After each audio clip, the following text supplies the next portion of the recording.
और इसी पर खास चर्चा के लिए हमारे साथ defence expert colonel SS Pathania साहब जुड़ गए हैं। पठानिया साहब, बहुत बहुत इस्तकबाल है आपका। जिस तरह मीटिंग्स का दौर लगातार जारी है और पीएम मोदी की सदारत में सभी अहम मीटिंग इस वक्त की जा रही हैं, तमाम अहम फैसले उन मीटिंग्स में लिए जा रहे हैं, चर्चा सिक्योरिटी के हवाले से लगातार जारी है। क्या लगता है आपको आज की इस मीटिंग में क्या अहम फैसले लिए गए हैं? जिस तरह डिप्लोमेटिक स्ट्राइक तो पहले ही भारत की तरफ से की जा चुकी है, लेकिन अब वक्त है कि सैन्य कार्रवाई को अंजाम दिया जाए।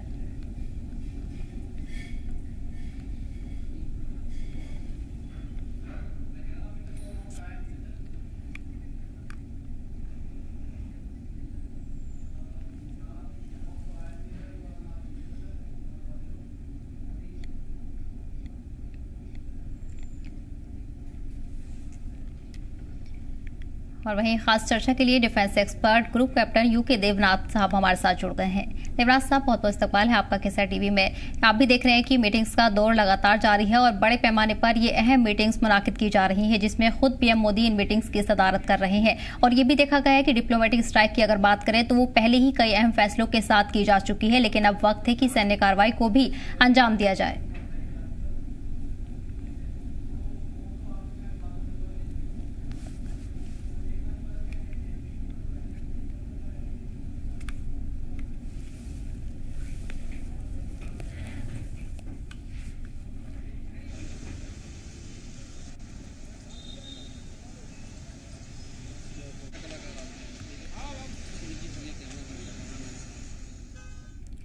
पहलगाम हादसे के बाद सरहद पर तनाव का माहौल है और इस बीच पर सरहद में रहने वाले लोग किस तरह से अपनी जिंदगी गुजर बसर कर रहे हैं, उनकी क्या सूरत हाल बनी हुई है, अगर हालात खराब होते हैं तो किस तरह वो अपनी जिंदगी को महफूज बनाते हैं। इसी को देखते हुए केसर टीवी की टीम ग्राउंड जोर पर पहुंची और उनसे ये सब जानने की कोशिश की है।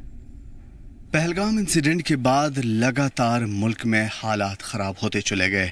इस वक्त दोनों ममालिक के दरमियान टेंस जैसे हालात हैं। दोनों तरफ की हाई लेवल की मीटिंग चल रही है। दिल्ली में सीसीएस की मीटिंग हो रही है और न जाने किस वक्त क्या फ़ैसला लिया जाए, लेकिन सरहदी इलाकों में तनाव है। इस वक्त जहाँ पे हम मौजूद हैं ये उड़ी सेक्टर का LOC कहलाता है। LOC इलाका उड़ी सेक्टर, जहाँ पे इसके बाहर पाकिस्तान का बॉर्डर है। जस्ट यहाँ से कुछ मीटर की दूरी पर पाकिस्तान का बॉर्डर है, लेकिन बॉर्डर पे क्या तैयारियां हैं ये दिखाने की हम कोशिश करेंगे। जहां पे इस वक्त हम मौजूद हैं ये बंकर है। यहां के इलाके के लोगों के लिए ये बंकर है। यहां पे वो छुपते हैं, यहां पे वो आराम करते हैं और किसी भी सूरत हाल में, ख़ासतौर पे जब हेवी शेलिंग होती है तो लोग यहां पे पनाह लेते हैं। बंकरों की सूरत हाल जानने से पहले मैं आपको बता दूं कि ये इस तरफ का जो इलाका है, इस तरफ पूरी की पूरी जो पहाड़ी है उसके उस साइड पाकिस्तान का इलाका है और ज़ाहिर है कि वहाँ से हेवी शेलिंग होती रहती है। लगातार गोलीबारी के बीच में इन इलाकों में ख़ास तौर पे लोगों को पनाह लेने की ज़रूरत पड़ती है और पनाह भी ऐसे, क्योंकि यहाँ के जो हालात हैं कब बिगड़ जाएं कोई नहीं कुछ कह सकता। लेकिन इसकी जो छत है वो काफ़ी मोटी बनाई गई है। अगर मैं दिखाने की कोशिश करूँ तो ये बहुत मोटी छत है, करीब करीब 2 बालिश्त मोटी है और इसके ऊपर बड़े बड़े पत्थर हैं और उसके ऊपर टायर्स लगे हुए हैं। इमरजेंसी के लिए यहाँ पे वाटर टैंक है कि अगर इस कई दिनों तक लोगों को यहाँ रहना पड़े तो कम से कम लोगों को पानी मिल पाए। यहाँ पे पूरी बस्ती चारों तरफ मौजूद है और इन बस्तियों में लोग रहते हैं, मासूम लोग रहते हैं। लेकिन चूंकि पाकिस्तान की जानिब से लगातार सीज़ फायर की खिलाफ वर्जी की जाती रही है, इस वजह से उन तमाम तर चीज़ों को देखते हुए सरकार ने ऐसे बंकर्स हर जगह तामीर करवाए हैं। कुछ इमरजेंसी यहाँ पे विंडोज़ हैं, यहाँ पे पाइपलाइन अंडरग्राउंड में पहुँचाई गई है ताकि यहाँ से फौरी तौर पर लोगों को पानी मिल पाए। तो ये पाइपलाइन के थ्रू लोगों को पानी जाता है, यानी 2-2 सिस्टम से बनाए गए हैं और किसी भी सूरत हाल में लोग यहाँ पे पनाह ले लें, आसानी से उनकी जान बचे और कुछ भी प्रॉब्लम उनको ना हो। यहाँ की जो चारों तरफ के एरियाज़ हैं हेवी शेलिंग को झेलने के लिए काफ़ी है, लेकिन उसके बावजूद चूँकि सरहदों में दोनों तरफ के बॉर्डर के इलाके में इस वक्त टेंस जैसा माहौल है। लोग दुआ कर रहे हैं कि जंग की सूरत हाल ना बने, लेकिन अगर बनती है तो इंडियन गवर्नमेंट की जानिब से, आर्मी की जानिब से लोगों के लिए बंकर बनाए गए हैं। ये वो बंकर है जहाँ पे लोग पनाह लेते हैं।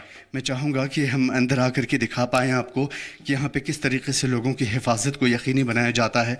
इसके ऊपर का जो एरिया है ये छत काफ़ी मोटी है और हम जब नीचे आते हैं धीरे धीरे तो इसके कई कमरे हैं और दोनों तरफ के कमरों में लोगों की हिफाजत को यकीनी बनाने के लिए चीज़ें मौजूद है। एक तरफ एक छोटा सा टॉयलेट है, बाथरूम है, और इन बाथरूम में लोग अपनी ज़रूरत की चीज़ों का इस्तेमाल करते हैं। उसके अलावा ये छोटा सा रूम जो कि अंदर से बहुत ठंडा है, शायद यहाँ के मौसम की वजह से हो, लेकिन फिर भी चूँकि ज़मींदोज़ है, ज़मीन के अंदर है, इस वजह से लोगों को हिफाजत में यहाँ पे बहुत आसानी होती है। और जब हेवी शेलिंग होती है तो लोगों को ताबड़तोड़ धमाकों की आवाज़ सुनाई देती है। एक छोटा सा बोर्ड है, इलेक्ट्रिसिटी का इंतज़ाम यहाँ पे मौजूद है, और लोगों के लिए बल्ब भी है, ताकि अगर रात में या दिन में, चूँकि अभी अंधेरा है और कैमरे की लाइट के थ्रू हम आपको दिखा पा रहे हैं, तो यहाँ पे बिजली का भी इंतज़ाम है। कुछ लोग यहाँ पे 10 बाई 10 का ये कमरा है, लेकिन 10 बाई 10 के कमरे को बहुत ही टेक्निकली और टैक्टिकली बनाया गया है ताकि लोगों को यकीनी बनाया जा सके। कुछ कुर्सियाँ यहाँ पे पड़ी हुई हैं, टेबल्स पड़े हुए हैं, ताकि लोग यहाँ पे अगर कई घंटे बैठे हैं या लेट हैं तो उनको आसानी हो सके। ये दूसरी तरफ का कमरा है, और इस दूसरे कमरे की का जो साइज़ है वो 10 बाई 12 का लग रहा है अंदाज़न। इन 10 बाई 12 के कमरे में चूँकि ये दीवारें अगर यहाँ पे ख़राब हो रही हैं तो उसकी वजह यह है कि इसके उस परत ये ज़मीन के नीचे बना हुआ ये दीवार है, तो ज़ाहिर है कि वहाँ से पानी रिस करके इन दीवारों में आ रहा होगा, लेकिन ये दीवारें काफ़ी मोटी बनाई गई है। ये 10 बाई 10 का कमरा लोगों की जान बचाता है। यहाँ पे जो ज़रूरत के सामान होते हैं, ख़ास तौर पे कुछ कपड़े, कुछ गैर ज़रूरी चीज़ें भी हैं, लेकिन उसके अलावा लोगों की ज़रूरत के लिए ख़ास तौर पे कपड़े, जो सोने वोने के सामान होते हैं वो नज़र आ रहे हैं। जूते चप्पल भी यहाँ पे मौजूद हैं, और कुछ बिस्तर भी यहाँ पे देखने को मिल रहा है। ख़ास तौर पे यहाँ पे ओढ़ने के लिए और बिछाने के लिए सामान है। उस तरफ एक फोल्डिंग चेयर है, और इमरजेंसी का एक छोटा सा जनरेटर भी नज़र आ रहा है कि अगर कोई सूरत हाल बिगड़ती है तो उन तमाम तर चीज़ों का इस्तेमाल करके लोग अपनी जान बचा सकें। मैं आपको पहले ही बता दूं कि जब हेवी शेलिंग होती है तो काफ़ी बड़े पैमाने पर यहाँ धमाके की आवाज़ होती है। उन धमाकों की गूंज में लोगों की जान ख़तरे में होती है, और उसके बीच लोगों को यहाँ पनाह लेना पड़ता है। उसकी वजह यह है कि उनके घर महफूज नहीं रह पाते, उनके आसपास के इलाके महफूज नहीं रह पाते, पेड़ पौधे जल जाते हैं, और हेवी शेलिंग की वजह से उनके जानवर मर जाते हैं। तो यही वजह है कि इन तमाम तर चीज़ों को बहुत ही टेक्निकली बनाया गया है ताकि लोगों की जान बचे। इलेक्ट्रिसिटी का इंतज़ाम है। उसके साथ साथ यहाँ पे इतनी जगह है कि अगर गांव के लोग रहें, इसको 2 भाग में बनाया गया है, 2 पार्ट में बनाया गया है कि अगर यहाँ पे बड़ी तादाद में लोग आएँ और सोने की जगह ना मिल पाए तो एटलीस्ट बैठ जाएं। यहाँ पे चेयर्स लगी हुई हैं, कुर्सियाँ लगाई गई हैं, और लोगों को बचाने के लिए हर मुमकिन यहाँ पे कोशिश की गई है। जो दीवारें हैं यहाँ पे एटलीस्ट बहुत चौड़ी चौड़ी दीवारें हैं, इन दीवारों को भेद पाना थोड़ा मुश्किल है, लेकिन ये हेवी शेलिंग से बचाता है। अगर इसके बाद की सूरत हाल बिगड़ती है, अगर इससे ज़्यादा कुछ होता है या लॉन्ग टर्म में लंबा काफ़ी दिनों तक ये वॉर की सूरत हाल अख्तियार कर जाता है, तो लोगों के लिए मसाइल क्रिएट होंगे, लोगों के लिए प्रॉब्लम्स क्रिएट होंगी, और लोग फिर इन बंकरों में क़ैद हो जाएंगे। हालांकि ये जो पूरा इलाका है, यहाँ से लोग अभी अमन चैन से रह रहे हैं, कुछ लोग यहाँ से जा चुके हैं, बच्चों को दूसरे सिटी भेज दिया गया है ताकि वो महफूज रह सकें। उसके अलावा यहाँ पे आर्मी की हेवी जो डिप्लॉयमेंट है वो देखने को मिल रही है, और साथ में सबसे बड़ी बात यह है कि यहाँ के लोग मस्जिद व महराब से दुआएँ कर रहे हैं कि हालात किसी तरीके से बिगड़े ना। अगर हाई लेवल की मीटिंग में, CCS की मीटिंग में, या इस तरह की सूरत हाल में कभी भी कुछ चीज़ें बिगड़ती है, दोनों तरफ अगर हालात बिगड़ते हैं और किसी भी तरह से जंग की सूरत हाल होती है, तो यकीनन लोगों को बहुत ज़्यादा भुगतना पड़ेगा, क्योंकि ये मासूम लोग बहुत अच्छे लोग हैं, और इन मासूम लोगों के चेहरे में यकीनन वो सारी चीज़ें दिखाई दे रही है। अगर मैं एक लफ्ज़ में बताऊँ तो यहाँ पर सन्नाटा है, दूसरी तरफ बॉर्डर का इलाका है, उस तरफ पाकिस्तान का इलाका और इस तरफ हिंदुस्तान का। अगर इस तरह की चीज़ें, जो चीज़ें हम देख पा रहे हैं, उसे साफ ज़ाहिर है कि ये खामोशी एक बड़े तूफ़ान के आने से पहले की खामोशी है। हम सिर्फ यही दुआ कर सकते हैं कि किसी भी तरह के हालात न बिगड़े, ये मासूम लोग कहीं अपने घरों को छोड़ कर के कोई दूसरी जगह शिफ्ट ना हो, या कई कई रात तक इन बंकरों में ना गुजारें, उनकी ज़िंदगी ख़राब ना हो। बच्चे यहाँ नज़र नहीं आ रहे हैं, मवेशी या फिर उनकी जो भी संस्कृति यहाँ की है, जो तहज़ीब व सक़ाफ़त है, उन सब से विलुप्त होकर के लोग खामोश है, वो बातचीत नहीं करना चाहते, वो अमन चाहते हैं और अमन पसंद शहरी हैं। और यही वजह है कि इस वक्त की जो हालात हैं उसमें साफ़ तौर पे ज़ाहिर है कि आने वाले फ़ैसले में पल पल हालात बदलने की ताकत है, और अगर ये हालात बदलते हैं तो लोग मुतासिर होंगे। ग्राउंड ज़ीरो पर किसी टीवी की टीम मौजूद है। कैमरामैन अशरफ वानी के साथ मैं आमिर अहसन, उड़ी। और इस बीच सिक्योरिटी जराये के हवाले से बड़ी खबर आपको बता दें, भारत ने पाकिस्तान को चेतावनी दी है। सरहद पर सीजफायर की खिलाफ वर्जी लगातार की जा रही है। पाकिस्तान की तरफ से सीजफायर की खिलाफ वर्जी देखने को मिल रही है, जहां दोनों मुल्कों के बीच डीजीएमओ की बातचीत हुई है। सीजफायर के खिलाफ पाकिस्तान को चेतावनी दी गई है। आपको बता दें कि भारत की तरफ से लगातार सख्त कदम उठाने की तैयारी की जा रही है। इसी सिलसिले में मीटिंग्स का दौर लगातार जारी है। आज भी पीएम मोदी की सदारत में कई अहम मीटिंग मुनाकिद की गई है, जिसमें बड़े आला अफसरान शामिल हुए हैं। और इस सिलसिले में भारत ने पाकिस्तान को चेतावनी जारी कर दी है। सरहद पर सीजफायर की खिलाफ वर्जी के चलते ये चेतावनी दी गई है। दोनों मुल्कों के बीच तनाव चरम पर है और इसी सिलसिले में कई अहम मीटिंग मुनाकिद की गई हैं। आज भी सिक्योरिटी रिव्यू मीटिंग की गई है, जिसमें पीएम मोदी खुद शामिल हुए। साथ ही सिक्योरिटी के भी आला अफसरान इन मीटिंग्स में शामिल हुए हैं। अहम कदम उठाने की तैयारी भारत की तरफ से लगातार की जा रही है। इस बीच भारत ने पाकिस्तान को चेतावनी भी जारी कर दी है। आपको बता दें कि सीजफायर की खिलाफ वर्जी लगातार देखने को मिल रही है। जहां पाकिस्तान की तरफ से सीजफायर की खिलाफ वर्जी की जा रही है, वहीं भारत की तरफ से सख्त कदम उठाने की तैयारी है।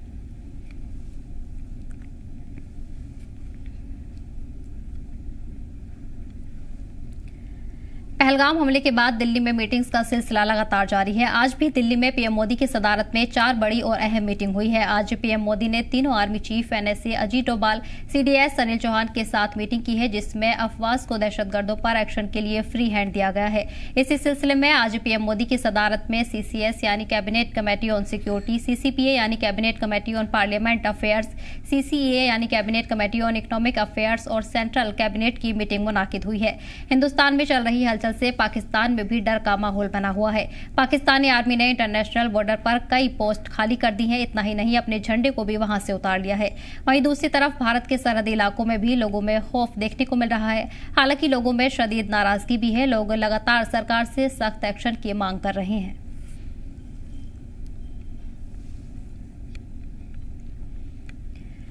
और इसी पर खास चर्चा के लिए हमारे साथ defence expert colonel SS Pathania ji जुड़ गए हैं। इसके अलावा defence expert group captain UK Devraj भी हमारे साथ जुड़ गए हैं। आप दोनों हजरात का बहुत बहुत इस्तकबाल है। देवराज जी, आप जिस तरह देख रहे हैं कि मीटिंग्स का दौर लगातार जारी है और ये बेहद अहम मीटिंग्स है जो आज पीएम मोदी की सदारत में मुनाकिद की गई है और इसमें कई आला अफसरान भी शामिल हुए। क्या मकसद इन मीटिंग्स का है? क्या अहम मायने इसके माने जा सकते हैं कि क्या कदम भारत उठाने वाला है? देखिए, कैबिनेट कमेटी ऑन सिक्योरिटी का जो मकसद था वो था कि फिलहाल इन जंगी हालत में भारत की फौज को क्या करना चाहिए। उन्होंने ये निर्णय लिया कि भारत की फौज को थोड़ा खुली छूट देनी चाहिए, फ्रीडम ऑफ मूवमेंट और डिसीजन मेकिंग। यानी भारत की फौज खुद ही तय करे कि कब, कहां, कैसे, किस तरह से हमला करना है। दूसरी बात है जो सीसीपीए है, cabinet committee on political affairs, वो भी आज मिली थी और उसने ये जायजा लिया कि भारत के अंदर जो पॉलिटिकल पार्टीज हैं, चाहे पक्ष के हों विपक्ष के हों, सबको कॉन्फिडेंस में लिया जाए। विपक्ष के जो पॉलिटिकल लीडर्स हैं उनको भी बुलाया गया था। इसी के साथ इसी मीटिंग में डिस्कस हुआ कि किस तरह से हम अंतर्राष्ट्रीय जो दूसरे देश हैं, अमेरिका है, इंग्लैंड है, फ्रांस है, चीन भी है, इन सब देशों को हम किस तरह का एक मैसेज भेजें। तो विदेश मंत्रालय को फिर से आदेश दिया है कि भारत का जो पक्ष है और कश्मीर पे भारत की जो पॉलिसी है और पाकिस्तान के साथ जो तनाव की मूल वजह है, इन सबको सब दुनिया के सब देशों को उनकी एम्बेसीज के द्वारा फिर से बताया जाए। Cabinet committee meeting on economic affairs की जो मीटिंग हुई है उसमें बातचीत का मेन मुद्दा ये था कि अगर युद्ध हुआ तो उसके लिए जो रिसोर्सेस हैं वो कहां से आएंगे। मैं थोड़ा सा एक मोटा मोटा आइडिया दे देता हूं कि जब आप सारी फौज मोबिलाइज हो गई है तो हर रोज का खर्चा, लड़ाई के पहले भी एक दिन का खर्चा करीबन 1000 करोड़ रुपया एक दिन का आ जाता है।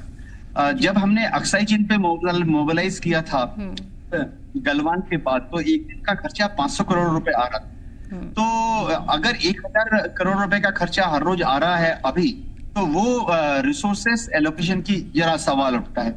एक और बात यह कि अगर लड़ाई हुई तो लड़ाई अगर उरी से बढ़कर बालाकोट जैसा हो जाए, बालाकोट से बढ़कर अगर नेवल ब्लॉकेड और एक लिमिटेड वॉर जैसी बात आ जाए, या हो सकता है जनरल वॉर जैसी वॉर बात हो जाए, जैसे कि 1975 की लड़ाई थी, 1971 की लड़ाई थी, तो एक दिन का खर्चा 5000 करोड़ रुपए है।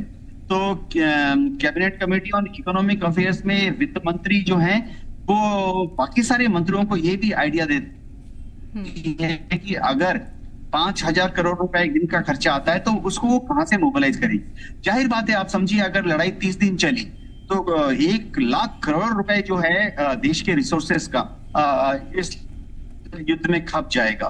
तो ये सारी बातें जो हैं होने के बाद अब फाइनल डिसीजन जो है वो यही है कि भारत की फौज पूरी तरह से चाक चौबंद तैयारी करके प्रहार के लिए तैयार हो जाए। जी बिल्कुल रहा है अगले कुछ घंटों में या कुछ दिन में वो भारत सरकार से बात करे और ये जाहिर करे कि पुलवामा शायद पहलगांव जैसा हमला वो भविष्य में नहीं करेगा। शायद पाकिस्तान ये भी भरोसा दे सकता है कि वो जम्मू कश्मीर में भविष्य में दहशतगर्दों को नहीं भेजेगा। ऐसा होने पर हो सकता है भारत सरकार थोड़ा कंसीडर करे और पाकिस्तान पर जो फिलहाल बदला लेने की बात हो रही है उसको थोड़ा वाटर डाउन कर दे। जी बिल्कुल। पठाने साहब, जो भी पॉइंट्स देवनाथ जी की तरफ से रखे गए, जो फैक्टर्स बता रहे हैं, क्या उसके अलावा भी कोई तरीका है कि सैन्य कार्रवाई को अंजाम दिया जा सके? जिस तरह अहम मीटिंग्स देखने को मिल रही हैं, पीएम मोदी खुद उसमें शामिल हुए हैं और ये भी है कि सीसीपीए की आखिरी बैठक 2019 में पुलवामा आतंकी हमले के बाद हुई थी और जिसके बाद बालाकोट हवाई हमले से उसका जवाब दिया गया था और एक बार फिर से ये मीटिंग मुनाकिद की गई है। तो क्या उम्मीद की जा सकती है कि फिर से इस तरह का जो एक्शन है भारत की तरफ से वो देखा जाए? देखिए, जहां तक भारत का सवाल है उनका एक्शन बड़ा क्लियर है। अभी तक जो कार्रवाई की गई है हमारे पीएम मोदी और जो हमारी सीसीएस है, कैबिनेट कमेटी ऑन सिक्योरिटी, उन्होंने वाटर स्ट्राइक पाकिस्तान के ऊपर कर दी है और पानी के बारे में ये कहा जाता है कि अगली लड़ाई जो होगी वो पानी पे होगी और कल को अगर ये वर्ल्ड वॉर बनता है तो वही जीतेगा जिसके पास पानी हो। अभी मैं ये मानता हूं कि हमारे पास पूरी कैपेबिलिटी नहीं है कि उनके पानी को हम ब्लॉक कर सके, but we can always start the process. इसमें 5 साल लगते हैं, 7 साल लगते हैं, वॉर फुटिंग पे काम किया जाए तो और कम समय, तो स्ट्राइक तो हो चुकी है। इसके अलावा बड़ा क्लियर मैसेज दिया गया है कि अटारी बंद हो गई है, हाई कमीशन के अंदर बंदों की रिडक्शन हो गई है, पाकिस्तानियों का डिपोर्टेशन हो रहा है। तो ये मेजर तो ऑलरेडी ले चुके हैं हम लोग। और कल जो मीटिंग हुई थी सीसीएस की और जिसमें प्रधानमंत्री साहब ने बड़ा क्लियरली बोल दिया था आर्म फोर्सेस के तीनों विंग को, नेवी को, एयरफोर्स को और आर्मी को, कि you are at a liberty to take any action against the दहशतगर्द बोला था, बट इट्स मेनली पाकिस्तान। तो पाकिस्तान के ऊपर अब इनकी क्या स्ट्रेटेजी है, ये तीनों फोर्सेस कैसे करती हैं, उसके बाद कहां कहां पे ये आपस में इंटीग्रेट करती हैं, उसके अंदर सीडीएस का रोल आ जाएगा। तो ये जो मीटिंग है और खर्चे मैटर नहीं करते हैं। देखिए, एक देश की सुरक्षा के लिए अगर हम अपने देश की सुरक्षा करनी है, हमने अपने नागरिकों की सुरक्षा करनी है, तो उसके लिए पैसे की कमी नहीं है। पैसे की कमी के बारे में पाकिस्तान को सोचना चाहिए, जिनका फॉरेन रिजर्व $6 बिलियन है, हमारे पास तकरीबन $650 मिलियन है। और इस तरीके से जब हमें सपोर्ट आ रही है पूरी दुनिया की, क्योंकि ये बैटल पाकिस्तान के अगेंस्ट नहीं है, ये बैटल टेररिज्म के अगेंस्ट में है। और ये टेररिज्म जो है ये पूरी तरह बंद होना चाहिए। इसमें कोई भी देश पाकिस्तान का साथ नहीं देगा, बारिंग चाइना इसको छोड़ दे के, और टर्की या 1-2 और कंट्रीज आ जाएंगी विच आर रोग नेशंस। तो पूरा दुनिया जो है वो टेररिज्म के खिलाफ है, वो सारे भारत को सहयोग करेंगे।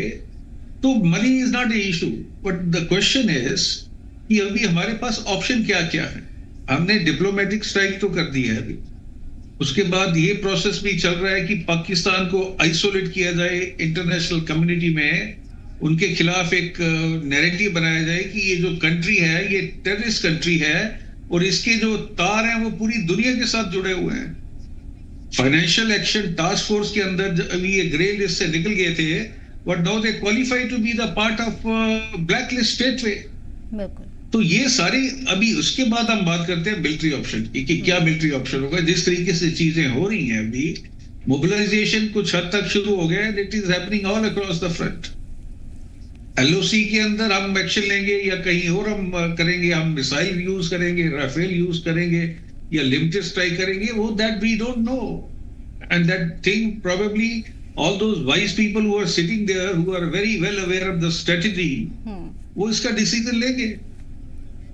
और देखते हैं अभी कि how the things unfold, but as far Pakistan is concerned, उसके अंदर जो इस समय सिचुएशन है वो एक खौफ का माहौल है।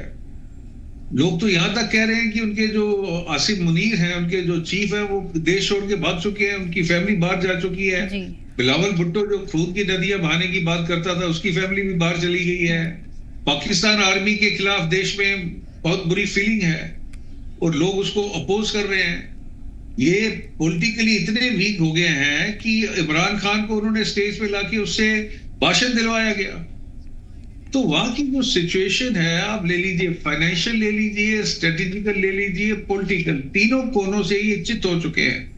और चाइना जिसके ऊपर वो इतरा रहे हैं, चाइना भी इनको इतनी मदद करेगा, फॉरेन सपोर्ट बोल दीजिए और maybe some money and weapon he will give them, but अगर वो खुले टकराव की स्थिति में आना चाहता है भारत के साथ, तो चाइना के फेवर में नहीं है, क्योंकि 120 बिलियन डॉलर का जो उसका ट्रेड चल रहा है इंडिया के साथ। और China is a very sensible country, वो इनकी तरह बेवकूफ कंट्री नहीं है। ये तो रोग नेशन है, इनको पता है कि कुछ नहीं हो रहा। इनकी जो आर्मी है वो कमांड की जा रही है एक जहादी से। मौलाना मनीर जो है वो कहीं से भी सोल्जर लाइक क्वालिटी उनके अंदर दिखती नहीं है, उनकी बातों से जाहिर नहीं होता है। वो एक जिहादी लगता है और ऐसे बंदे के हाथ में कमांड है और वो तो चाहता है कि लड़ाई हो, क्योंकि उसको एक्सटेंशन मिलेगा। नवंबर में उसकी वो हो रही है, तो वो तो वेट कर रहे हैं कि इंडिया अटैक करे और उसको रिटेलिएट करके फिर ये अपने आप को प्रूव करने की कोशिश करे, विच दे कांट, बिकॉज ये वही आर्मी है जो अपने आप को सूरमा बोलते हैं। और 93,000 सूरमास ने सरेंडर किया था 1971 में, 13 दिन की लड़ाई के बाद। तो ये दैट इज द रियलिटी। उसके बाद आप जितना बोलना चाहते हैं, एटम बम की धमकी देना चाहते हैं, इनको भी ये पता है कि अगर एटॉमिक वॉर होता है तो उसमें Pakistan will cease to exist as a nation. हमारा भी नुकसान होगा, इसमें कोई शक नहीं है। So let's see how the things unfold, but it's very very imperative that Pakistan is taught a lesson. अब उसके बाद ये कैसे बिहेव करता है, क्योंकि 99 के बाद भी इन्होंने मिलिटेंसी तो बंद की नहीं। 99 में इनकी जो पूरी बेइज्जती हुई थी, इन्होंने अमेरिका को बीच में डाला, विड्रॉ किया वहां से एक अच्छा सबक सीखने के बाद, बट ये सुधरने वाली कौम तो मेरे को लगती नहीं। जी बेशक, ठीक है पठानिया साहब। देवराज जी, अब जिस तरह हालात देखने को मिल रहे हैं, बद से बदतर हालात में भी पाकिस्तान की तरफ से सीजफायर के उल्लंघन लगातार किया जा रहा है, गोलीबारी की जा रही है, फायरिंग लगातार की जा रही है, यानी कहीं ना कहीं ये रणनीति है पाकिस्तान की कि भारत उस पर अटैक करे, भारत की तरफ से कोई ऐसा एक्शन उठाया जाए। जी हाँ, पाकिस्तान की फौज ना सिर्फ अभी वरन पहले भी अक्सर फायरिंग करती रहती है। पीस टाइम पे भी फायरिंग करती रहती है हमारे फौज की जो पोस्ट हैं उनके ऊपर। एक तो उनका टैक्टिकल मकसद है। देखिए, इस तरह की फायरिंग करके वो ये उम्मीद करते हैं कि हमारी फौज भी उसका जवाब देगी।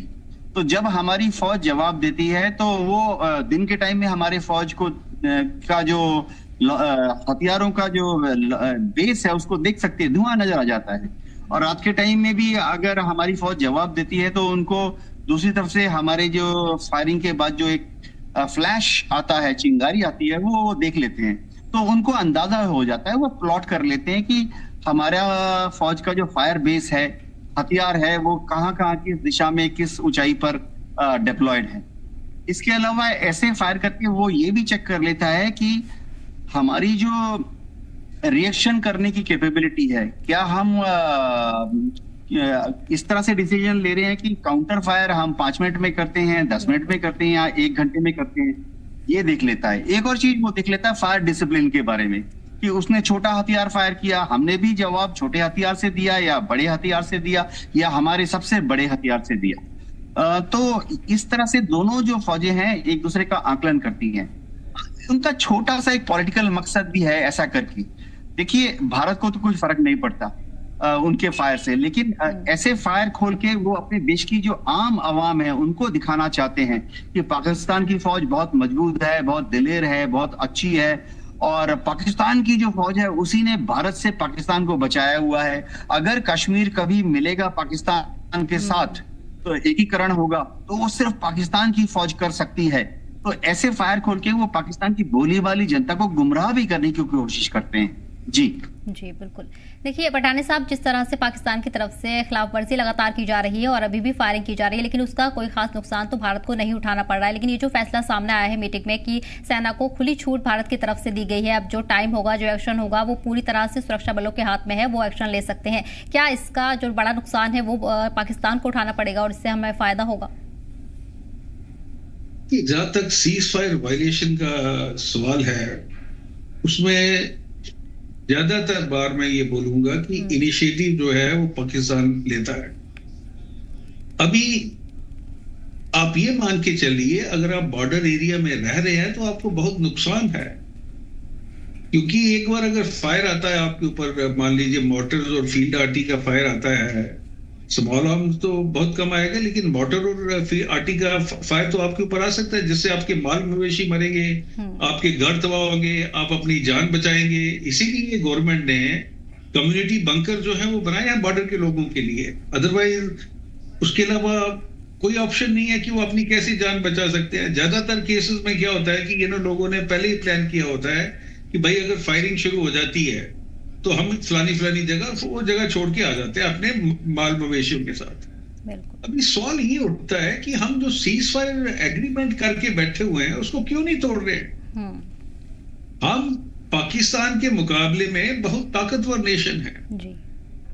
देखिए, लड़ाई के लिए आपको दो चीजें चाहिए। एक तो ये है कि आपके पास जो नेशन है वो आपको सपोर्ट कर रहा है। इस केस में पूरा नेशन और जितनी भी पॉलिटिकल पार्टीज हैं वो एक स्वर में प्राइम मिनिस्टर मोदी के पीछे खड़े हैं और वो सब चाहते हैं कि पाकिस्तान को सबक सिखाया जाए।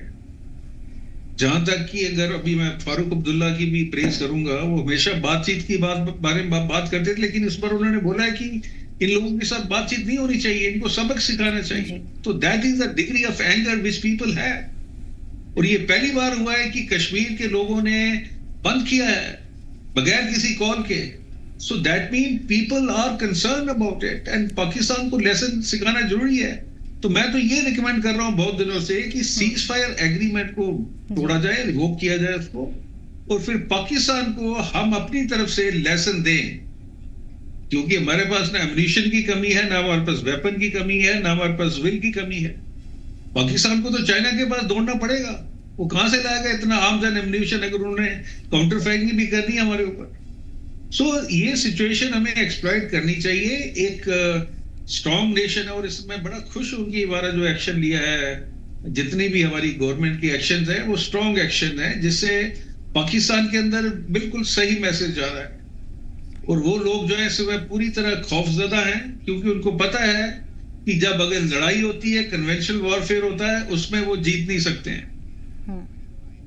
इसको तोड़ करने के लिए वो अपनी धमकियां बार बार लगातार दे रहे हैं कि हमारे पास जी 100 ग्राम के न्यूक्लियर बॉम्ब भी है, हमारे पास टैक्टिकल बॉम्ब भी है, और अगर भारतीय जो है फौज अंदर आ जाती है उसको हम यूज करेंगे। इनके मिनिस्टर भी बार बार ये धमकियां दे रहे हैं कि हम परमाणु बम को यूज करेंगे, जो एक बच्चों का खेल नहीं है।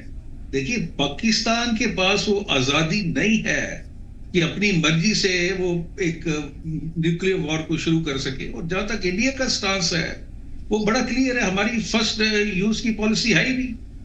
हम तो अगर पाकिस्तान कल को न्यूक्लियर वेपन्स का यूज करता तो उसका मुंहतोड़ जवाब मिलेगा और Pakistan will cease to exist as a nation. That will be kind of devastation. हमारा भी नुकसान, काफी नुकसान होगा, लेकिन वो एक कंट्री को अपनी डिग्निटी के लिए, अपनी रिस्पेक्ट के लिए, अपने लोगों की सुरक्षा के लिए अगर किसी भी हद तक जाना पड़ता है तो जायज है वो। जी बेशक। देवराज जी, ये बड़ा सही पॉइंट पठाने जी ने रखा है कि आखिर हम क्यों सीज फायर का उल्लंघन नहीं कर सकते, हम क्यों सीज फायर नहीं तोड़ सकते। देखा जाए तो पाकिस्तान से ज्यादा मजबूत देश है और तमाम जो एक्शन है वो उठाए जा सकते हैं। हाँ, आपके सवाल में ही जवाब है, क्योंकि हम पाकिस्तान से बहुत ज्यादा मजबूत देश हैं, इसीलिए हम पाकिस्तान को छोटा भाई समझते हुए, चलिए बराबर का भाई समझते हुए एक मौका देते हैं कि वो अपनी हरकतों से बाज आए। क्या हम सीज फायर का वायलेशन कर सकते हैं? बेशक हम सीज फायर एग्रीमेंट को तोड़कर तोड़ सकते हैं सीज फायर एग्रीमेंट को। तो होता ये है कि देखिए, हर जगह समझ लीजिए, एक मिनट के लिए मैं मानता हूं कि भारत सरकार एक डिसीजन लेती है कि हम सीज फायर एग्रीमेंट तोड़ रहे हैं, तो उसका डायरेक्ट मतलब ये निकलता है फौज के लिए कि अगली बार पाकिस्तान ने फायर किया तो हम भी फायर करेंगे। तो सवाल ये उठता है कि कौन फायर करेगा और किस हथियार से? क्या कैप्टन साहब फायर करने के लिए अनुमति दे सकते हैं जी, अगर छोटा हथियार है? अब सवाल है कि छोटा हथियार क्यों, एलएमजी लाइट मशीन गन या हैवी मशीन गन क्यों? अगर पाकिस्तान फायर करता है तो हम उसका जवाब हमारी बोफोर्स तोपों से दे सकेंगे। तो सवाल उठता है कि बोफोर्स तोप से फायर खोलने के लिए आर्मी का एक तरीका होता है, ये नहीं कि पाकिस्तान ने हैवी मशीन गन से फायर की या एक मोटर फायर किया और हम उसका जवाब बोफोर्स तोपों से देना शुरू कर दे, क्योंकि बोफोर्स तोप का कंट्रोल स्ट्रक्चर, कमांड स्ट्रक्चर एकदम अलग है। कर्नल पठानिया मेरे साथ हैं, कोई भी कैप्टन, मेजर या जो लोकल जो कमांडिंग ऑफिसर है वो बोफोर्स तोप्स की फायर नहीं खोल सकता। तो जब हम सीज फायर का वॉयलेशन करना होता है तो बहुत मामला जो है थोड़ा ज्यादा पेचीदा है। समझिए, मैं आपको एक अंदाजा देता हूँ, दुश्मन ने 100 राउंड फायर किया और हमारा एक जवान घायल हो गया, तो अब हम क्या उसके जवाब में 1000 राउंड फायर करेंगे? ईंट का जवाब पत्थर से देना है ना। अगर हमारा एक जवान घायल हो गया तो क्या हम इस तरह इतनी ज्यादा फायर करेंगे या इतने भारी हथियार का इस्तेमाल करेंगे जब तक कि दुश्मन के भी 10 जवान घायल नहीं हो जाते? तो लोकल लेवल पर बहुत सारी गिव एंड टेक आ जाती है। इसीलिए भारत सरकार ने, अब देखिए, पहले भी एक सरकार थी 30, 40, 50, 60 साल तक चली और अभी भी एक सरकार है। अभी की सरकार ज्यादा मजबूत है, 10 साल से ज्यादा हो गए हैं। बार बार उन्होंने इसको कंसीडर किया है कि सीज फायर एग्रीमेंट क्या हमें तोड़ देना चाहिए। देखा ये गया है कि जब वहां से फायरिंग आती है तो हमारे यहाँ जो नुकसान होता है वो बहुत कम होता है, और लोकल लेवल पे जो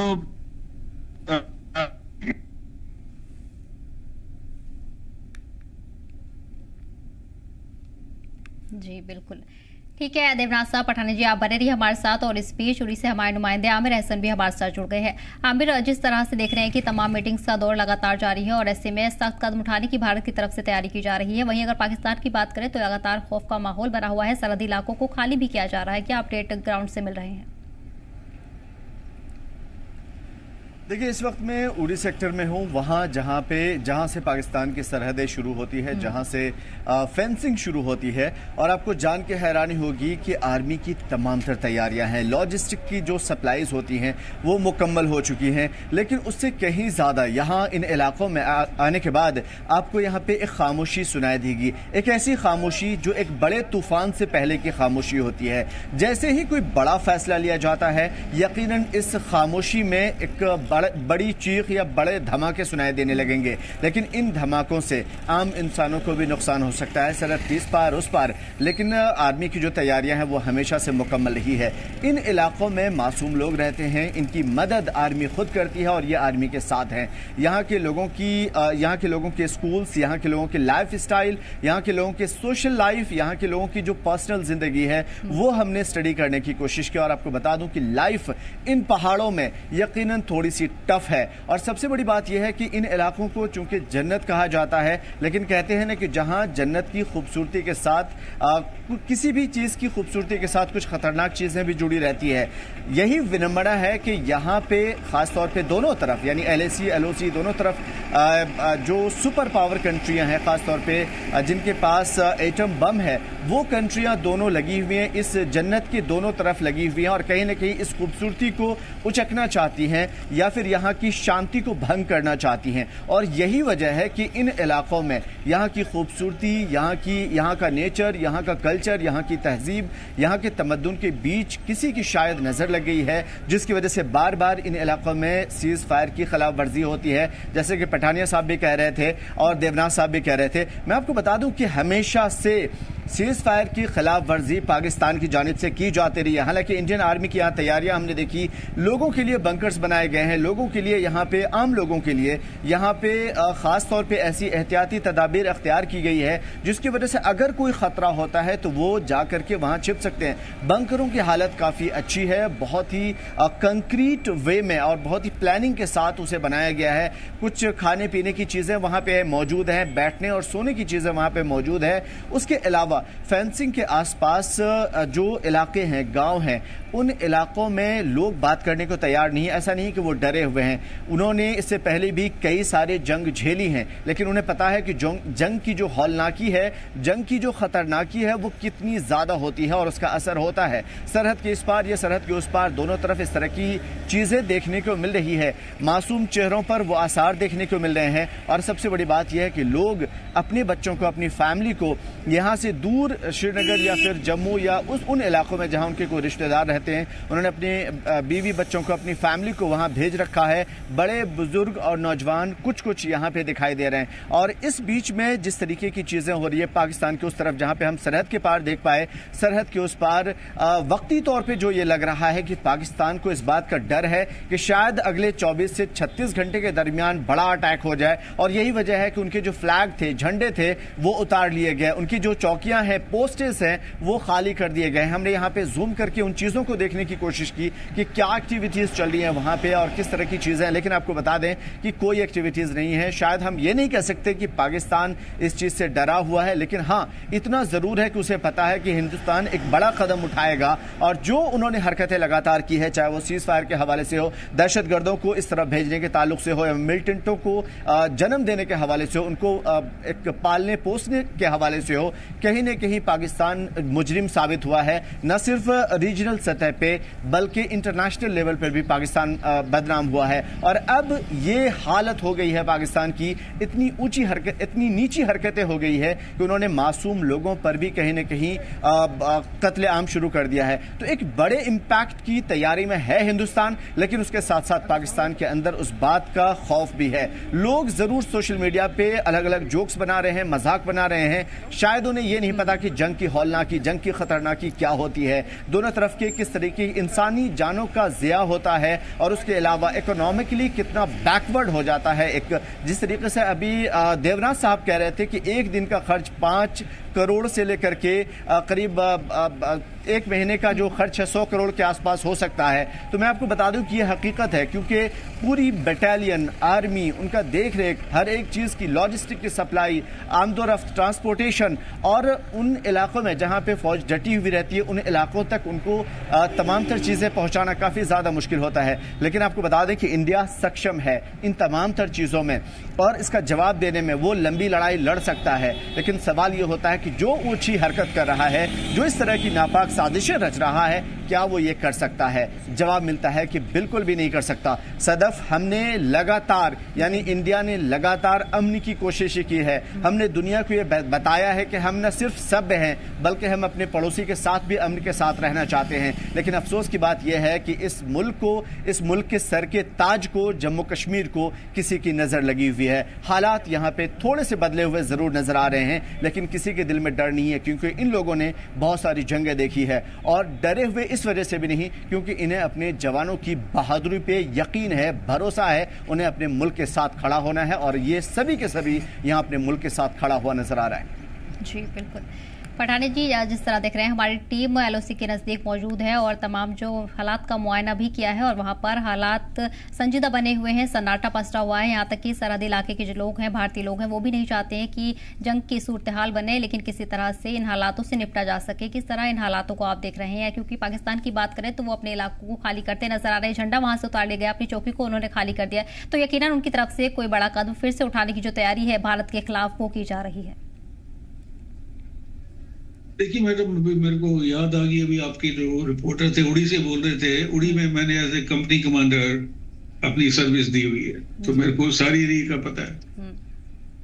मैं मानता हूँ ये बात कि वॉर से सबका नुकसान होता है, दोनों देश जो हैं नुकसान होता है। और आपने ये देख ही लिया है कि यूक्रेन रशिया के अंदर जो वॉर हुआ कि ह्यूमैनिटी सफर कर रही है, लोग सफर कर रहे हैं।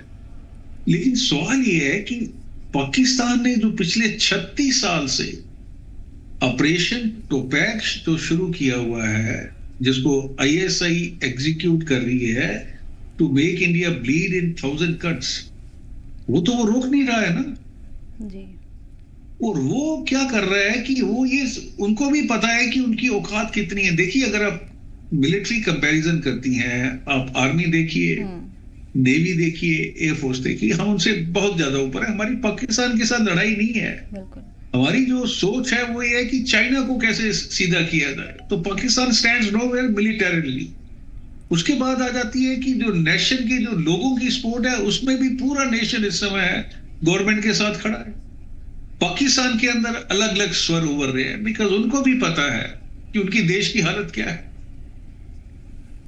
पैसा उनको कितना देगा और कितने दिन देगा, ये सोच का विषय है। और इस समय दो ही कंट्री हैं जो खुला उनको समर्थन कर रही है।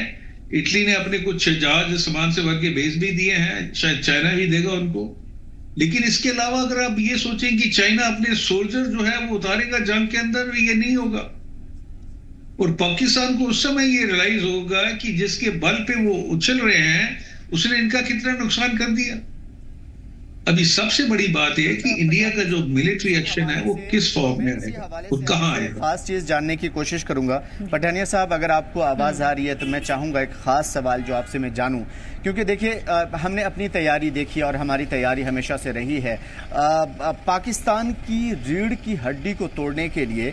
पाकिस्तान की आर्मी क्या करती है कि लगातार लोगों को भी धोखा में रखी हुई है और कहीं ना कहीं पूरे मुल्क को धोखा देती हुई नजर आ रही है, दुनिया को धोखा देती हुई नजर आ रही है और पड़ोसी के साथ उसके रिश्ते बिल्कुल भी अच्छे नहीं है। क्या कोई ऐसी कोशिश हो सकती है, क्योंकि आप कर्नल रहे हैं, मेजर रहे हैं, तो मैं आपसे समझने की कोशिश करूँगा, क्या ऐसी कोशिश हो सकती है कि पाकिस्तान को हम साथ में रखें लेकिन उसके साथ साथ पाकिस्तान की आर्मी की जड़ को तोड़ दें, कुछ ऐसी उसकी रीढ़ की हड्डी को निकाल दें ताकि वो दोबारा इस तरह की हरकत न कर पाए, ना बॉर्डर क्रॉस कर पाए, ना ही वहां से जो है यहाँ के लोगों को या फिर उस तरफ के लोगों को इस तरफ भेज पाए, ना सीज फायर की खिलाफ वर्जी हो। क्योंकि ओवरऑल जो डिविल एक्ट है वो कहीं ना कहीं पाकिस्तानी आर्मी की जानिब से दिखाई दे रही है। कुछ इन तंजीमें भी हैं लेकिन उन तंजीमों को शह भी उन्हीं की तरफ से मिली हुई है। तो मैं आपसे ये समझने की कोशिश करूंगा, क्या ऐसा कुछ हो सकता है कि उनकी रीढ़ की हड्डी को तोड़ा जाए? कि पाकिस्तान की रीढ़ की हड्डी वो टूटना शुरू हो चुकी है। वो कैसे हुई है? अब देखिए, जो तहरीके तालिबान पाकिस्तान है, खैबर पख्तूनख्वा रीजन में जिस तरीके का डैमेज वो उनको कर रहे हैं, उसके बाद आप ये बलूचिस्तान फ्रंट ले लीजिए, जिस तरीके से अटैक वो कर रहे हैं। अफगानिस्तान के साथ इसकी लड़ाइयां जो है ऑलमोस्ट शुरू हो चुकी हैं। ईरान के साथ इनके जो है रिलेशन है वो बहुत हो चुके हैं। पीओके के अंदर लगातार विद्रोह के स्वर उभर रहे हैं आर्मी के खिलाफ। और जो इनकी जो रेलिवेंस थी या जो इमेज थी, मैंने एक पाकिस्तान के अंदर एक चैनल में सुना है, कोई उनका एक इंसान ये सवाल कर रहा था कि भाई लड़ाई होने दो, ताकि इनकी जो इन्होंने अपनी मिथ बना रखी है कि पाकिस्तान आर्मी जो है बहुत खतरनाक आर्मी है और बहुत बहादुर आर्मी है, वो मिथ टूट जाएगी। और इसको तोड़ने के लिए इसकी जो मेन इशू है वो तब आएगा कि कल को अगर बलूचिस्तान एक अलग देश बन जाता है, जो होगा, it's a matter of time कि कब होगा, लेकिन क्योंकि दमन की राजनीति ज्यादा देर नहीं चलती है। और उसके बाद आप पाकिस्तान के लोग इनको सबक सिखाएंगे, क्योंकि इकोनॉमिकली अगर आप देखें पाकिस्तान की बहुत बुरी हालत है। कुछ जो एलीट है फौज नहीं चाहती। देखिए ये लोग मजे कर रहे हैं, इनकी प्रॉपर्टीज हर जगह है। ये आप इनको ले लीजिए, यूरोप ले लीजिए, आप यूएसए ले लीजिए, आप ब्रिटेन ले लीजिए, आप यूए ले लीजिए। पाकिस्तान के general they are living a life of luxury, उनके जो अफसर्स हैं। और उन्होंने हर आदमी, उनके पॉलिटिशियन ने भी और उनकी जो आर्मी के सीनियर अफसर्स हैं, सब ने अपने घर बनाए हुए हैं देश की जनता को लूट के। क्या पाकिस्तान की जनता को इनके बारे में पता नहीं है कि ये जो है डिफेक्टो रूलर बन के बैठे हुए हैं? पॉलिटिक्स तो जो पार्टी पावर में है, जब मर्जी करेगा उसको उठा के साइड में कर देंगे। तो एक विद्रोह निकलेगा और ये जरूरी है कि इस समय इनकी जो असलियत है खुल के सामने आ जाए और इनको ऐसा लेसन ये इंडिया भी सिखाएगा और पाकिस्तान की जनता भी सिखाएगी। क्योंकि आप लोगों को, you can not fool the people all the time. और ये लोगों को बेवकूफ बना रहे हैं, अपने आप को प्रोजेक्ट कर रहे हैं। और मैं तो मुनीर को, उसके अंदर मेरे को कोई सोल्जर जैसी चीज तो नजर आई नहीं। ही इज मोर ऑफ ए जिहादी। उसकी अगर आपको पिछला जो कन्वेंशन में उसने जो टॉक दी थी, बड़ी बात है। और that was जज्बात standing. से जंग नहीं लड़ी जाती। दुनिया को ये मालूम है कि जज्बात से जंग नहीं लड़ सकते, और अगर जज्बात से ही जंग लड़ी जाती तो यकीनन आज इन्हें किसी भी सूरत में कामयाबी मिलती, क्योंकि इकोनॉमिक इनके पास है नहीं। जिस तरह की ये आवाज़ उठाते हैं, जिस तरह की ये तकरीरें करते हैं जोश व खरोश के साथ, इनकी भाषाओं से समझ में आ जाता है कि इनके पास कितना दम है, कितनी पावर है। पठानिया साहब, बहुत बहुत शुक्रिया आपका कीमती वक्त देने के लिए। देवराज साहब, मैं आपकी तरफ आऊँगा। सवाल मेरा एक बहुत ही अहम है। देखिए, इस सवाल को जानना इस वजह से भी ज़रूरी है कि हमारे मुल्क के बहुत सारे ऐसे लोग हैं जो इस चीज़ को समझना चाहते हैं। हमारे मुल्क का जो लैंडस्केप है, टोपोग्राफी है, उसके हिसाब से ये माना जाता है कि जो ऊपर वाला हिस्सा है नॉर्थ का, उधर बांग्लादेश के ऊपर वाला हिस्सा जिसे ये लोग चिकन नेक कह रहे हैं, जहाँ से हमें सिक्किम, मणिपुर, नागालैंड और इस तरह की स्टेटें शुरू होती है, तो ऐसा माना जा रहा है कि जंग शुरू हो गई सोशल मीडिया पे। जो लोग खुद को सभ्य बता रहे हैं या फिर कहीं ना कहीं उन्हें लगता है कि वो इस टैक्टिकल वॉर को बेहतर तरीके से जानते हैं, तो मैं उन लोगों के लिए ये सवाल जानना चाहता हूं कि ये जो चिकन नेक को तोड़ने की बात की जा रही है कि उधर से चाइना आएगा और इधर से बांग्लादेश, और उसके बाद बीच से जो है एक बड़ा टुकड़ा इंडिया से अलग कर दिया जाएगा, और इस तरफ जो है क्या नाम है, पाकिस्तान है, दूसरी तरफ ऊपर चाइना है, बिल्कुल, और उसकी दूसरे जो रिश्ते हैं इंडिया के, ख़ासतौर पे नेबरिंग कंट्री के साथ, वो अच्छे नहीं हैं। तो इन तमाम तर चीज़ों को ओवरऑल देख करके बहुत सारे लोग जो टैक्टिकल वॉर को समझने का दावा करते हैं, वो इस तरह के सवाल उठाते हैं कि ऐसा होगा और यूएस मदद नहीं कर पाएगा, पाकिस्तान कहीं ना कहीं इन तमाम तर चीज़ों में जीत जाएगा। मैं ओवरऑल मैं समझ रहा हूँ कि मेरा क्वेश्चन समझ रहे होंगे आप। बेहतर तरीके से उनको क्या जवाब दिया जा सकता है, या इस क्वेश्चन का क्या जवाब हो सकता है?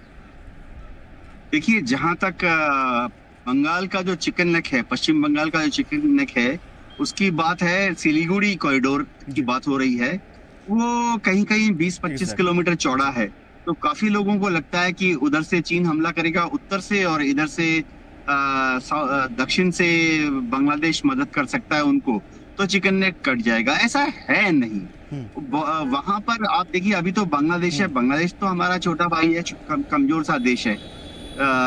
जब वहाँ ईस्ट पाकिस्तान थी 1971 तक, तो वहाँ ईस्ट पाकिस्तान थी, तो तब भी पाकिस्तान की सरकार यानी ईस्ट पाकिस्तान ने कभी भी ये नहीं सोचा कि वहां से ईस्ट पाकिस्तान हमला करेगा और वहां से चीन हमला करेगा और चिकन नेक को काट दिया जाएगा।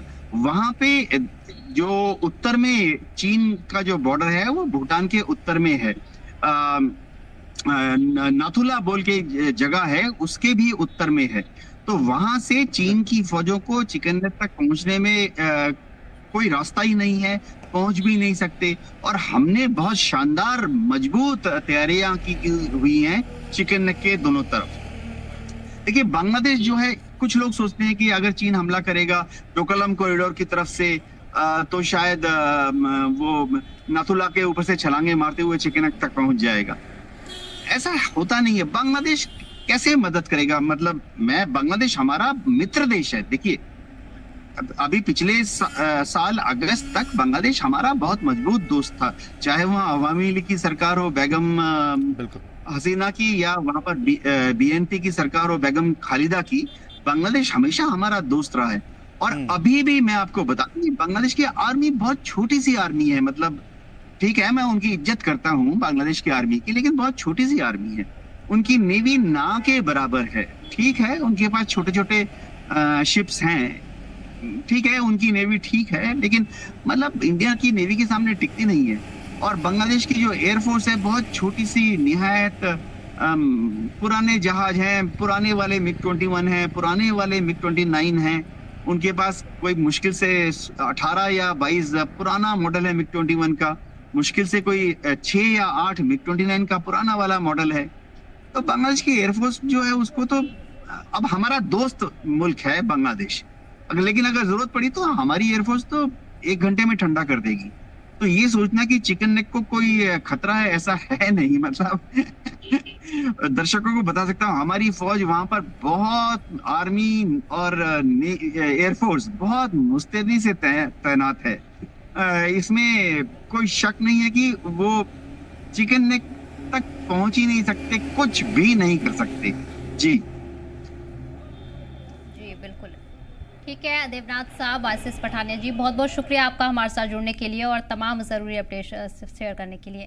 फिलहाल आमिर हसन भी हमारे साथ जुड़े हुए हैं। आमिर, बहुत बहुत शुक्रिया तमाम जानकारी देने के लिए। इस वक्त आपको बता दें कि तमाम सिक्योरिटी के पुख्ता इंतजाम किए गए हैं, जहां सरहद पर भी सिक्योरिटी को सख्त कर दिया गया है। इसी के साथ साथ तमाम निगरानी